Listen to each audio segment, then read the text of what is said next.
ملک خداداد پاکستان کے قیام کی تاریخ پر نگاہ ڈالی جائے تو معلوم ہوتا ہے کہ ہندوستان میں اسلامی حکومت اورنگزیب عالمگیر کی وفات کے بعد 150 سال تک قائم رہی، یہاں تک کہ 19ویں صدی کے آغاز میں مسلمانوں کی عملی سیاست کا سفر تمام ہوا۔ 1803 میں انگریز دہلی میں داخل ہوئے اور 1857 تک آتے آتے مسلمانوں پر جو مظالم ڈھائے گئے ان کی داستان ناقابل فراموش ہے۔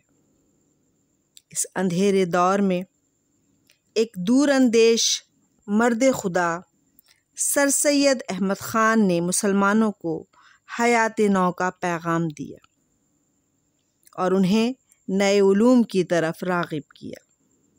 آپ کے جاری کردہ رسالے تہذیب الاخلاق کی اشاعت نے ثابت کیا کہ اسلام عقل کے اصولوں پر مبنی ہے۔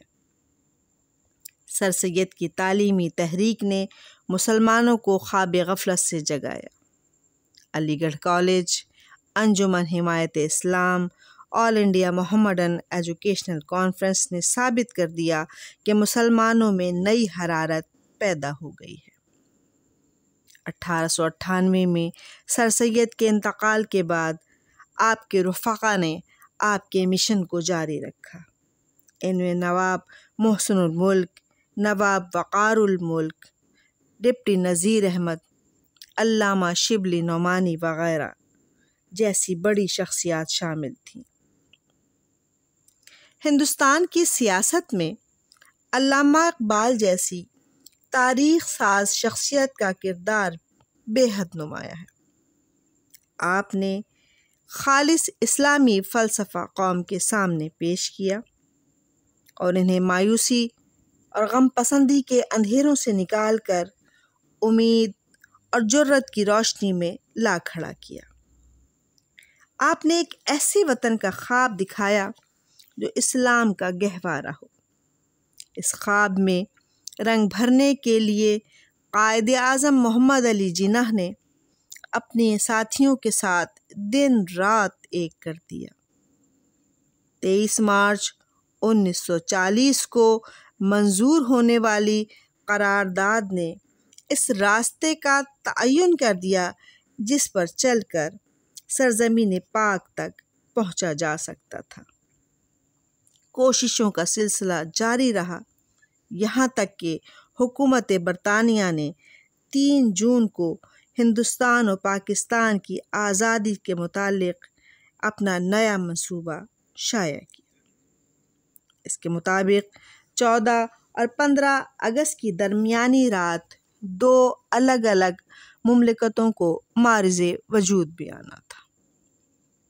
اعلان کے ساتھ ہی پورے ہندوستان میں جوش و جذبے کی لہر دوڑ گئی۔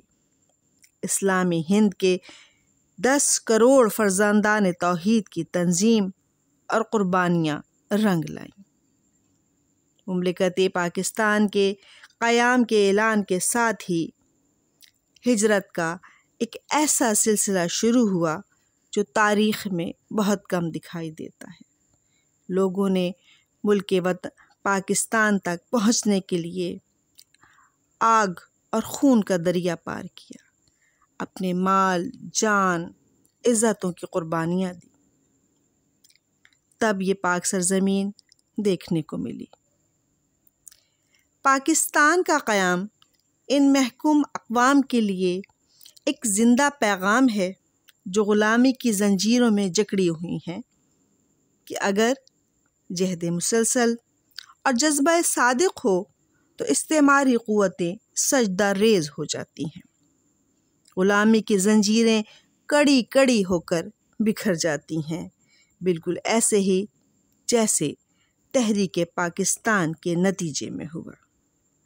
آج ہم اپنے وطن کی یوم آزادی منا رہے ہیں، دل خوشیوں سے لبریز ہے، سر سجدے سے ریز ہے اور دل سے بے اختیار یہ صدا نکل رہی ہے کہ چھا گئی ہے ہر طرف آج پھر خوشیوں کی بہار، گل بداماں کوہ صحرا کھیت ہیں سب لال ازار، مظہر جنت نشاں ہر قریہ و وادی ہے آج، جشن آزادی ہے آج، جشن آزادی ہے آج۔